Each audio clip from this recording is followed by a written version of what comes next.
The Premier is basically a wine that it can vary quite a lot in volume from every bottling, because with the Premier we're really just trying to make the best possible English sparkling that we can make. We just go all in with the Premier.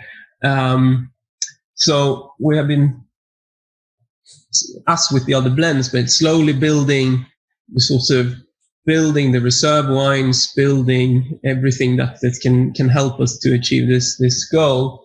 And when we do the blending, we go around and we taste all the tanks, and it's quite remarkable what big difference it can be from, even if we have, let's say we have Chardonnay that is from what was called the main vineyard out there. We can harvest that maybe over 2 days. So we have 2 different tanks of Cuvée fraction Chardonnay from main vineyard. And they are right next to each other. There's no difference in the process, but they will, in come March, the year after, they will taste differently. Okay. For some, that's just the I don't know, the magic of wine. It's just, you can't really predict. It feels like there's no explanation. It's the same. It sits next to each other. It's the same tank. It's the same, but they will taste differently. And this is something that is very useful in blending, because then we have a lot of, it's like having a lot of different spices when you are cooking, basically. You have all these things that you can use. Sure. And when it comes to the Premier, we are looking for the best tanks. And we are looking for the best barrels, and we mark them separately, and we basically say this is the top quality. Sometimes we will maybe take some of these barrels or blends, barrels or tanks into other blends as well, but we sort of single out these just to have the best that we produce that year to go into the Premier. And it's quite different because if you would try the base wine blend, I think that drinking it on the day, one would prefer drinking the classic blend, because the classic blend is blended to be enjoyed early on. Yeah. But the Premier it's really is something that is built for the future.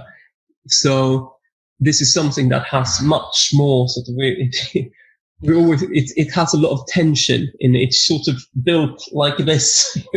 You definitely pick it up on the aromas straight away. There's a lot more going on. It's very developed. I think that's the word I would use. Is a really lovely texture, and you can again pick up on the extra detail, the extended aging, and so forth. It's a more mature wine. That's probably the word I would use. Exactly. So here, when we blend it, we have to think that this is going to be around 6 years on the lease. That's how long it stays before we release it. And so we have to build the blend differently, because all this time on the lease is going to give up a lot of manoproteins from the autolysis that is going to build the wine. So we're really trying to have a very, very elegant, but still sort of a lot of energy. There's something that we talk about a lot when we do the blending. It's just the energy. It needs to be very energetic. Yeah. To be able to not get tired over all those years, and also to be able to sit in the middle of all these manoproteins that are building the wine during the surlat aging. So sort of it needs to have be able to sort of sit in the middle and sort of point it in a direction, and of course that. So you have a really high acidity, and for me it's always it's vibrant. It's a vibrant wine. Absolutely. And then you have from the autolysis, you have these which I like very much. You have these sort of almond croissant sort of pastry aromas that come from extended time on the lees that makes it sort of it makes the sort of the autolytic character feel quite luxurious. I really enjoy that aspect of having something with having these very high acidity that we have naturally here, and then just building onto that with these autolytic aromas that just creates layers. Absolutely. And it's very interesting. I mean, this wine is built Sorry, go on. No, after you. I was just going to say you need the smoothness, and I think that's the difference between this and some of the other ones is you can pick up on that. But it's again going back to those words, mouthfeel, but it's also the balance within the wine. Really nice texture. Some of the other wines you could think, I really like them with food, and you get all those wonderful different pairings and the elements and the taste sensations. But this is just a great one. You can just enjoy, and I think it's a really important distinction to have. So wines you can have with food, and wines you have on their own, because they bring out lots of different elements within each part of the tasting profile. So this is a wine, absolutely, I think it's great on its own, but it's contradicting myself a little bit, but I do think it would pair well with some slightly fattier dishes, but just as a beautiful wine to enjoy. That's the main thing I pick up from it. Yeah, definitely. I mean, you're right with that, with fattier dishes and stuff. It goes the acidity sort of cuts through that, and it's very nice combination. I also like the aspect of you really feel sort of, especially in the Chardonnay, and you have this chalkiness of the chalk that I haven't really talked about that. It's just taken for granted in these days. But the chalk that we have here, so we're on geological map. It's not if we see that the type of this fine white chalk from the Upper Cretaceous period, blah blah blah, 80 million years old, is the exact same. It's not even similar. It's the exact same as you have in the Cote de Blanc in Champagne. So, which is of course another raison d'être for doing. It's a reason to make this type of wines here. And you really, and that's a company just like down the road. You don't have that chalk anymore. It's just it comes up on different places in England, and it's especially here in Hampshire, around the South Downs in Hampshire, that you have this particular chalk, and it's so exposed. And it's very interesting to because you have this fine white chalk that goes down. Just goes down. It's very deep, but you also have elements of flint inside. So you see, we can see we have a nice. We have a cellar, a very big cellar that is dug into the chalk. So when you walk down there, you sort of see a cross section of the soil, and so you have all this white chalk, and then inside of it you have these like flints. That is just a superb terroir for making this type of wine. So that's something that I feel also brings this sort of vibrancy and tension to this wine. It's linked to the terroir. Absolutely. I mean, you're in the right place. It's particularly this part of England, as you say, it has abundances of the chalk, of the flint, which is adding crisp freshness along with our climate, obviously. It's a beautiful wine. It's a balance. It's something I refer to a lot, but I think that's what's really important within wine is balance, and this is a sparkling wine that displays beautifully. Should we do the next one? Yes. Oh, I forgot to say the dosage on this one. The dosage is 2.5 grams. So it's very low dosage again.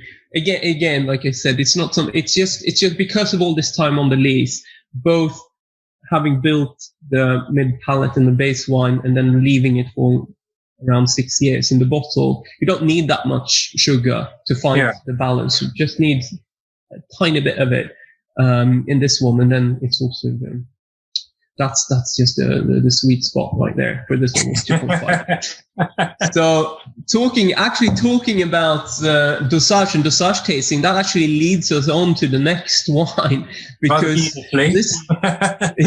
because this wine is it's the Premier Cuvée Rosé that is called Zero Dosage, but that is an afterthought. That was nothing that we planned on doing. We had, I don't know how many dosage tastings we've done on this wine. And because we thought with this wine, it was an experiment, and it was made in 2015. So it's not a rosé d'assemblage, it's a rosé de saignée, which means that this is a wine that starts off in a red wine tank, and then the saignée, it literally means bleeding off. So it's not pressed at all. It is, the color comes from the skin. So it's something that, of course, when you make it, you can make a small quantity of it if you want to sort of enrich a future red wine.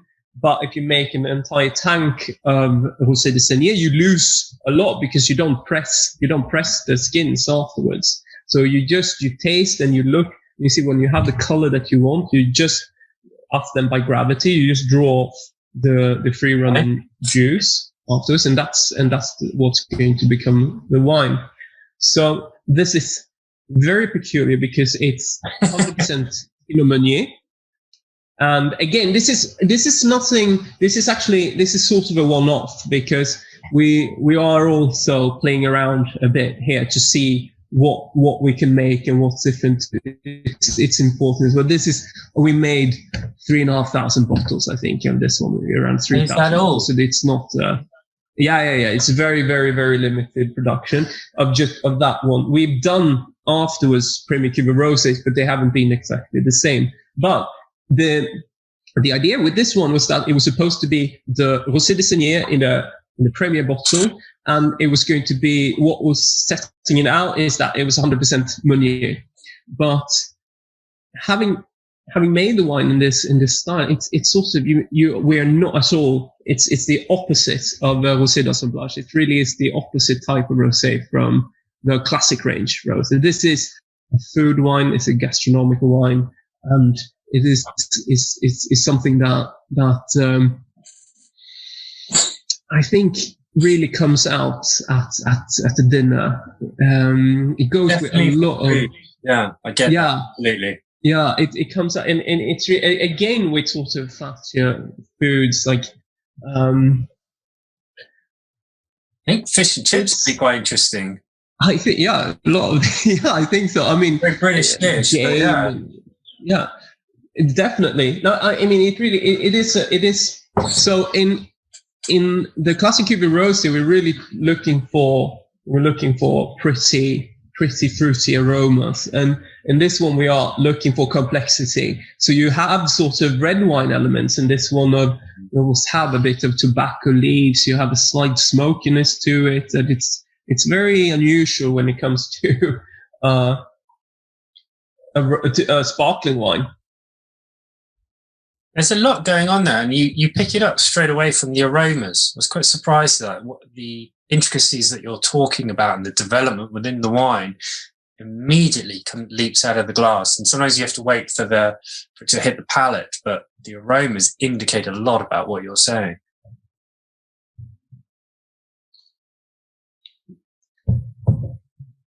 To me,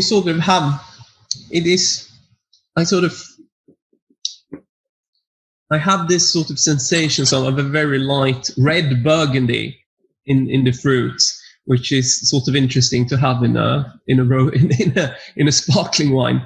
But I think it is this sort of slight tobacco with that is under this sort of more richer fruits that sort of carries my mind towards a very light Pinot Noir, actually. But it is Pinot Meunier, and Pinot Meunier is something that we have to talk about as well, because Pinot Meunier in this country is very, very interesting.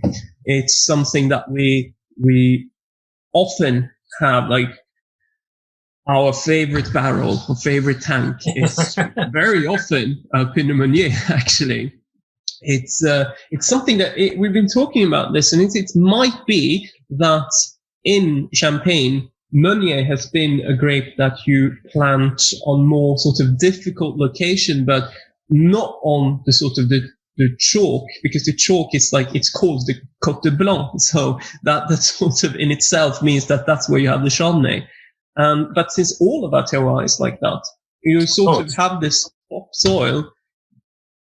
where maybe the Pinot Meunier is not, you don't grow it that often on this type of soil in Champagne. So it's much more delicate if you compare Meunier in this country to, for example, Meunier in Champagne. There is a growing interest in Champagne. There's a lot of people that make very good wines in the last maybe 5 years on just Meunier. But here it really stands out. It has some very interesting floral aromas. It just it's just more delicate. I think that's the word that we use the most when we talk about the Meunier here, as opposed to a Meunier in Champagne. And it's something that I think it's interesting to experiment with more. So this was fun. This was a wine that is fun to have, and it's fun to try an aspect of Meunier that you don't get to try that often. Well, I was just about to say, forgive me, but so how long will this wine be around for? Is this going to be a continual experiment, so a bit of fun that you're doing, or what's the plan? So this one as it is a one-off. Basically, it's a one-off. We have made other. We have bottled, but we have not started selling. It will take a few years, I think. But we have made other Premier Cuvée Rosé, but they're not necessarily in this exact style. Yeah. But we'd like to throw in a few different. We have quite a lot of interesting things that will come out in the next few years, especially after 18. That was it was a massive year in quantitatively speaking, but also in terms of quality. So 18, for example, is going to be the first year that we declare a vintage. And when do you think that will be? When will the wine be ready? I think that the first ones could maybe not this year, but we might start looking at having some in the classic range could come out next year, maybe 2022, I think could be reasonable, maybe towards Christmas there. And then in the Premier range, we will have to let them sit. But we've played around a bit with Meunier there as well. Sure. So we have a lot of, we really wanted to in the first years, because, okay, Hambledon has a very long history and it's planted quite a few years ago now, but when making non-vintage wine, it's very important. That's important to have enough reserve to support the quality that you want. Absolutely. That's why we've been keeping the sort of the range. Just the standard range has been at 3 bottles. So the classic rosé and the Premier, that's sort of been the range that we've had, the bottles that we're making. But when we have years such as 18, when we have a lot of volume, and then we also have the benefit of having a lot of reserve wine that we're starting to build up, we are going to make much more different type of wines, and we've already started doing that. Because also something you were mentioning is that Hambledon has been relatively small. We've been 20 hectare estate up until 2018, when we quadrupled in size. So we have 80 hectares in total that will come into production this year. Right. So that will also mean, of course, that we have a lot more volume to play around with. So that is going to be very, very interesting. That is, of course, it takes a long time before that hits the market. It's going to take a minimum of 3-4 years before, 4 years from now, before that hits the market. But it's very interesting and that's why I've been drawn to England, because where else in the world can you be a part of a growth that is this crazy? I mean, quadrupling. It's unheard of. Where do you quadruple a vineyard? It's definitely interesting times for the industry, as a lot of people are mentioning, as you say, particularly with the last few summers that we've had. When these wines come onto the market in a few years, as you're discussing, it will be I think, very intriguing to A, see how the wines turn out, B, what happens when we have this influx of volume, and then to see, I mean, hopefully before then, the English wine industry and Welsh wine industry as well will have built up enough of a momentum and enough exposure to warrant the additional wines that are available on the market.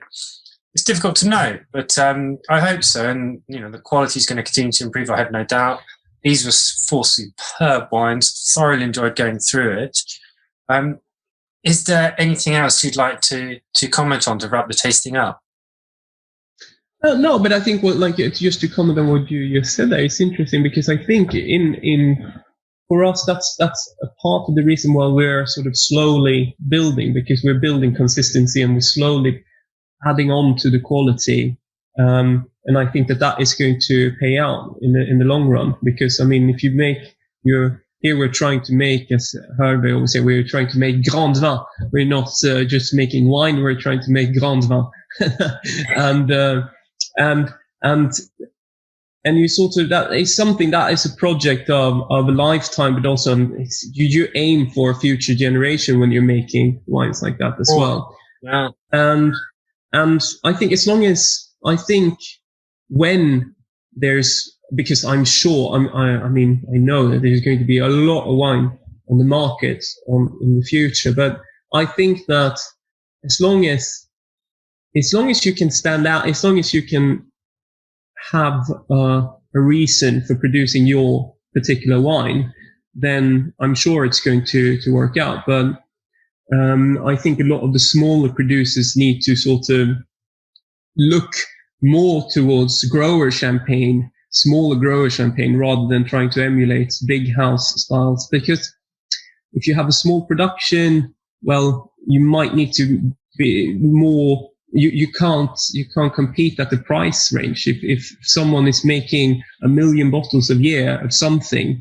well, the price of that bottle is going to be less than the price of a bottle that is only made in sort of maybe 5,000 bottles a year. So people need to find sort of what type of wine they are making, and we're working with a contract. We do contract winemaking here as well, and it's quite interesting to see the difference. That we don't have any two contract customers whose wines or the juice, the grapes that comes in, taste the same. They all, you can taste at the press. This is from, or the fermenting juice. This is from Fairmile. This is from Bluestone. This is from Everflight. It's something that they stand out because they're from different places. There is I think there's room for a lot of people in the industry. It's just that people have to define their specific terroir and define their specific wines. And that's exactly what it's about, having a definition for not just English wine, but the individual winemakers and the vineyards themselves. Tobias, thank you. I've thoroughly enjoyed having the tasting with you. It's absolutely wonderful. I can't wait to, be in touch and hear more what's coming. It's exciting times ahead for you guys. Yeah, well, thank you for letting me talk for so long. That was nice of you. You're very welcome. I'm glad you enjoyed it.